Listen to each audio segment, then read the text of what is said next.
Hi guys, welcome back to Mishka's family channel. कैसे हैं आप सभी लोग? उम्मीद है कि आप सभी लोग अच्छे होंगे। मैं भी अच्छी हूँ। सो हम एक जगह खड़े होकर बात करते हैं। सो मैं हूँ इस वक्त मेरे छत पे और आज है जन्माष्टमी। सो सबसे पहले तो happy Krishna Janmashtami my YouTube family. और अपना ये ब्लॉग स्टार्ट करने एंड इस ब्लॉग में काफ़ी सारी चीज़ें मुझे शेयर करनी थी। तो मैं आप लोगों को बता दूं कि मैं हल छठ का जो व्रत है कभी पहले नहीं रही हूँ। देखा है मैंने मेरे मायके में, मेरी मम्मी थी वो रहती थी इस व्रत को, बट मैं नहीं रही हूँ। रीज़न सिर्फ इतना था कि पहले मैं रहती थी छतरपुर में, जहाँ पे पूजा का कोई ठिकाना नहीं था कहाँ पूजा करूँगी, क्योंकि इसमें पूजा बहुत सारे लोग बैठते हैं पूजा में, इस वाली पूजा में। एंड उसके बाद मैं इंदौर चली गई तो वहाँ तो और ही दिक्कत। फिर उसके बाद दमोह आती जाती रहती थी, बट फिर भी ये लगता था कि किसी टाइम नहीं हूँ तो फिर पूजा कैसे करूँगी, तो इस वजह से नहीं रख रही थी। बट अब क्योंकि मैं परमानेंटली यहीं हूँ और मैं आगे भी यहीं रहने वाली हूँ, तो मैंने सोचा कि इस फास्ट को स्टार्ट करते। दिक्कत क्या थी कि मुझे कल पता चला कि हल छठ है और मुझे आज मतलब कल हल छठ है और आज मुझे पता चलता है कि कल हल छठ है। तो अब व्रत तो ठीक है कि आपको रखना है तो रखना है, वो वाला सिस्टम था, लेकिन इसकी सारी चीज़ें कैसे होती हैं, कैसे क्या, क्योंकि मैंने मम्मी को हमेशा शुरू से किसी को नहीं देखा व्रत करते हुए कि अच्छा शुरू में कुछ अलग होता है इसमें। मैंने जैसे देखा वैसे देखा, तो वैसे में उतना तामझाम नहीं होता था। अब मुझे पता चलता है कि ये फास्ट अगर रखना है तो इस फास्ट में काफ़ी सारी तैयारियाँ करनी। सबसे पहले तो एक न्यू साड़ी चाहिए जो आप पहनोगे। तो मतलब मैं ऐसे हो गई कि यार नई साड़ी, फिर मेरे को याद आया है मेरे पास, ठीक है वो भी बताती हूँ कैसे क्या है। और वो सारा सामान मतलब माई की तरफ से आता है। अब मेरा तो आप लोगों को पता ही है, मेरा मायका बोलो ससुराल बोलो। दमोह में रहती हूँ तो पापा पूरा करते हैं, जो माई की तरफ से हो या ससुराल तरफ से हो। और छतरपुर में मैं ज़्यादा कभी रही नहीं हूँ, लेकिन मेरी ननद भी करती हैं, मतलब ओवरऑल करते हैं लोग, ऐसा नहीं है कि कोई करता नहीं, लेकिन हाँ ये मेरे ससुराल वाले ही करते हैं। तो यहाँ पे पापा थे तो मैंने सब पापा से ही करवाया। और साड़ी का मैं बता दूं, कोइंसिडेंटली हाँ प्रिया दी ने मुझे जो साड़ी दी थी, क्योंकि वो मुझे अपनी सिस्टर मानती है, मैं उन्हें अपनी बड़ी बहन मानती हूँ, तो इस हिसाब से प्रिया दीदी ने मुझे साड़ी दी थी। एंड वो मैंने तैयार करवा ली थी, रेडी करवा ली थी, बट पहनने का मुहूर्त नहीं हो पा रहा था ना, मैं वो पहन पा रही थी। वो मैंने हल छठ की पूजा में पहनी एंड मुझे सीरियसली बहुत अच्छा लगा कि मेरे मायके वाला जो फ़र्ज़ डायरेक्टली या इनडायरेक्टली कैसे भी प्रिया दीदी ने पूरा किया। मतलब कुछ तो एक होता ना कि आपको एक वाइब आती है उनके वहाँ जाने के बाद, मुझे एक वाइब आई कि हाँ वो एक जो मायके वाले लोग नहीं होते वैसी वाली। तो मुझे बहुत अच्छा लगा, मैंने कहा चलो आप लोगों के साथ शेयर करूँ। तो जो मैं साड़ी पहनी हूँ, एंड वीडियो का इतना एंगल यहाँ वहाँ इसलिए हो रहा है क्योंकि वीडियो पता नहीं क्यों बार बार पॉज हो जा रही है हर 30 सेकंड में, और मैं इतना भी टाइम नहीं है, मैं बाबू से सेटिंग करवाऊँ, क्योंकि सब बाबू तो थोड़ी देर में आएंगे, हो गए हैं थोड़ा बाहर, तो इस वजह से मैं तो इतना कर नहीं पाऊँगी। तो मैंने कहा चलो ऐसे ही 30 सेकंड की क्लिप्स बनाते हैं। और आप लोग बताओ क्या चल रहा है, आप लोगों की जन्माष्टमी की पूजा कैसी है, क्या है। बाकी अभी ब्लॉग आप इंजॉय करो, उसके बाद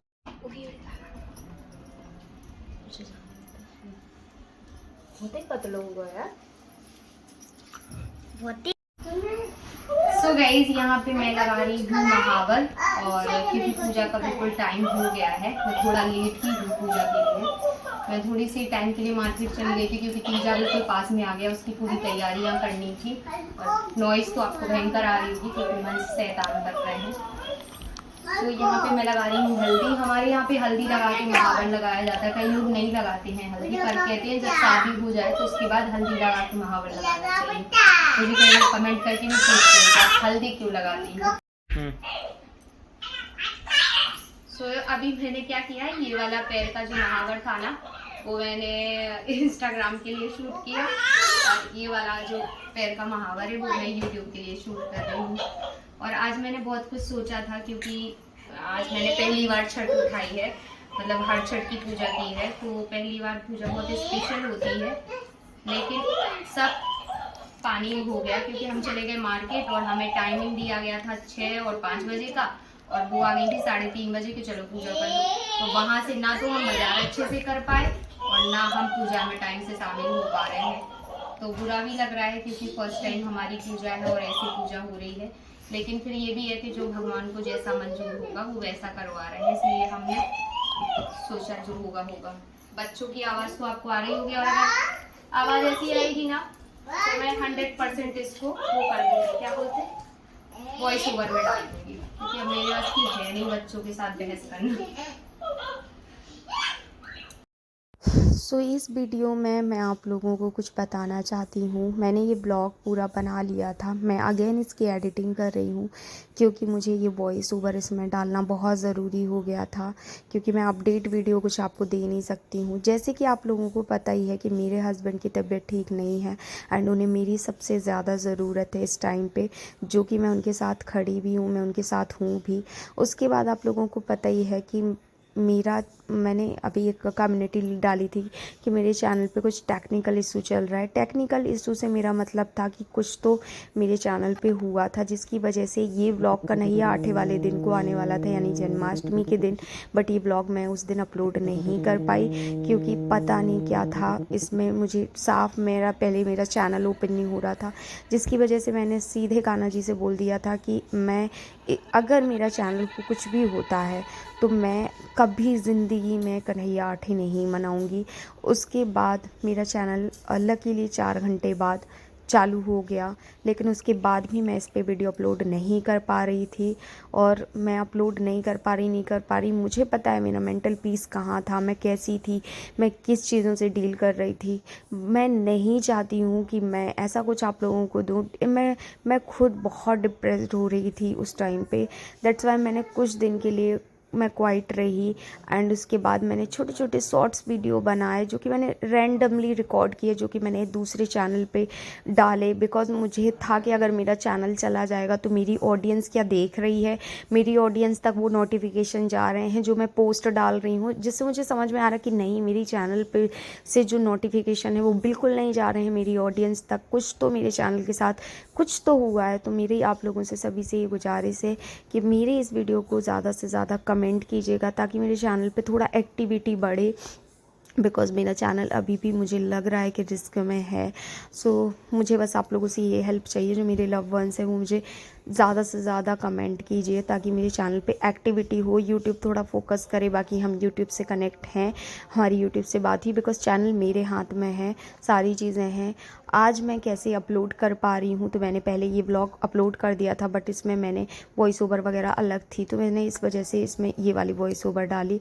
मैं इतना खुश थी क्योंकि मैंने हरी शर्ट उतारी थी और मुझे बहुत खुशी हो रही थी। आपने सारा कुछ पूजा का देखा ही, मैंने कैसे क्या पूजा में लगाया, मैं कैसे पूजा कर रही हूँ। ये सामने वाले घर की आंटी हैं, उनके हाथ पे मैंने पूजा की।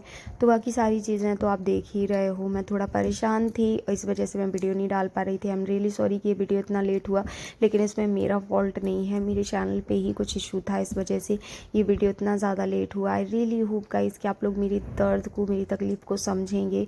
मैंने इस चैनल के लिए बहुत मेहनत की, मेरी दिन रात की मेहनत इसमें है। आज मैंने मेहनत नहीं करती हूँ, मुझे बहुत ऑडियंस नहीं देखती है, बट हाँ मुझे पता है कि मैंने इस पर मेहनत की है और आज मेरी चैनल पे इतनी ऑडियंस है। आज नहीं कल जब मैं अगेन वही मेहनत करूँगी, अगेन वही सारे एफर्ट्स डालूँगी, आप लोग मुझे फिर से देखेंगे। लेकिन मुझे उसके लिए टाइम चाहिए, मेरा थोड़ा वक्त चाहिए। मैं थोड़ा परेशान हूँ। जैसे सारी चीज़ें अच्छी होती हैं, मैं भी चैनल पे आना चाहती हूँ, मैं भी काम करना चाहती हूँ, मैं भी अर्निंग करना चाहती हूँ, मैं अपने बच्चों के लिए कुछ करना चाहती हूँ, लेकिन उसके लिए मुझे वक्त चाहिए, जो कि मेरे पास इस टाइम पे नहीं है। And I do my best and best. I really hope guys कि आप लोग इस बात को अंडरस्टैंड करेंगे और ज़्यादा से ज़्यादा मेरे इस चैनल पे कमेंट करेंगे। और चलिए मैं अब आप लोगों से मिलती हूँ। सो ये उसी दिन का वीडियो है जिस दिन मेरा ये ब्लॉग का कुछ हुआ, बट इसकी पता नहीं कैसे आवाज़ में कुछ तो ग्लिच हो रहा है, जिसकी वजह से प्रॉपर आवाज़ नहीं आ रही है। तो मैंने सोचा मैं वॉइस ओवर डालती हूँ। मतलब कभी कभी ना लाइफ में आप इतने ज़्यादा परेशान हो जाते हो। यहाँ पे मैं बस अपनी परेशानियाँ ही आप लोगों के साथ शेयर कर रही थी कि देखो मेरी लाइफ में ये चल रहा है। बट मुझे सम टाइम ऐसा लगता है कि आप लोग भी क्या कर सकते हो, क्योंकि ऑब्वियस है वो मेरी परेशानियां हैं, उनसे डील भी मुझे ही करना है। कोई और आके इन हमारी किसी भी चीज़ों से डील तो करेगा नहीं, ठीक है। कुछ लोगों को हंसी मजाक बनाने को मिल जाएगा, ठीक है। कुछ लोगों को लगेगा कि अरे नाटक कर रही है, सिंपैथी ले रही है। सॉरी, मैं सिंपैथी नहीं लेती हूँ, बिकॉज अगर मुझे सिंपैथी लेनी हो ना, तो मेरे हस्बैंड की जो कंडीशन थी, जिस तरह से मैं उनकी केयर कर रही हूँ या जैसे वो अभी भी हैं, मैं उसको दिखा दिखा के सिंपैथी लेती। सिंपैथी नहीं है ये, मेरी एक ट्रू फीलिंग है कि कई बार मेरा ना फटता है, मेरा दिमाग फटने लग जाता है कि मेरे साथ हो क्या रहा है। बट मैं ये भी सोचती हूँ कि शायद मैंने मेरी फैमिली के साथ, मुझे नहीं पता मैंने कितना सही कितना गलत किया, क्योंकि मैं अगर अपने इस तरफ से देखती हूँ मुझे पता है कि मैंने क्या किया है और कैसे किया है और क्यों किया है। लेकिन सम टाइम ऐसा लगता है कि ठीक है, अगर ये उसकी सज़ा है तब तो मैं ठीक है काट लूँगी, बिकॉज़ ठीक है मेरी तरफ से जो गलतियां हैं, अगर उसकी मुझे ये सज़ा मिल रही है तो ओके, मैं इस चीज़ से भी डील कर लूँगी। बट फिर मुझे ये भी लगता है कि अच्छा मैं ही सज़ा क्यों काटूँ वाला सीन। बट मैं कहती हूँ भगवान मुझे ही दे दो जो भी जितना देना है तकलीफ़, बस इतनी ताकत देना कि मैं इन चीज़ों से डील कर सकूँ, मैं इन चीज़ों से लड़ सकूँ, बिकॉज़ मेरे अंदर वो सहन शक्ति कम है और मतलब ताकत नहीं है। मैं अपने किसी लव वंस को ऐसे नहीं देख पाती हूँ जो मेरे अभी हाल फिलहाल में घर में चल रहा है, और जिस तरीके से मैं खुद टूटी हुई हूँ। मुझे अगर मैं बताने को आऊँ ना, मेरे अंदर इतना कुछ भरा है कि मैं किसी भी टाइम अगर बताते बताते मेरा गला भर आता है, मतलब सब कुछ इतना ज़्यादा हो गया है। पहले क्या होता था, मैं यूट्यूब पे बहुत ज़्यादा एक्टिव थी तो मैं सारी चीज़ें आप लोगों के साथ शेयर कर लेती थी। अभी क्या है ना, मैं यूट्यूब पे भी एक्टिव नहीं हूँ तो सम टाइम मैं अगर परेशान भी हूँ ना तो आप लोगों के साथ वो परेशानियाँ शेयर नहीं कर पाती हूँ। ज़िंदगी अच्छी नहीं चल रही है, बट ठीक है, अगर ज़िंदगी ऐसे ही चलनी है तो भी मैं ठीक हूँ, कोई दिक्कत नहीं है। बस भगवान इतनी ताकत दे दे कि इन सारी चीज़ों से डील कर पाऊँ, बाकी तो जैसे बनेगा तैसे कर ही लूँगी। सो गाइज़, यही मुझे आप लोगों के साथ शेयर करना था, बिकॉज़ आप लोगों को लगता होगा कि मैं बहुत अपनी वजह से नहीं काम कर रही हूँ, बट ऐसा नहीं है। कुछ और कारण थे जो मैंने आपके साथ शेयर किए। अब शायद आप लोगों को एक सही कारण पता चला होगा। चलिए हम मिलते हैं नेक्स्ट ब्लॉग में, तब तक के लिए बाय।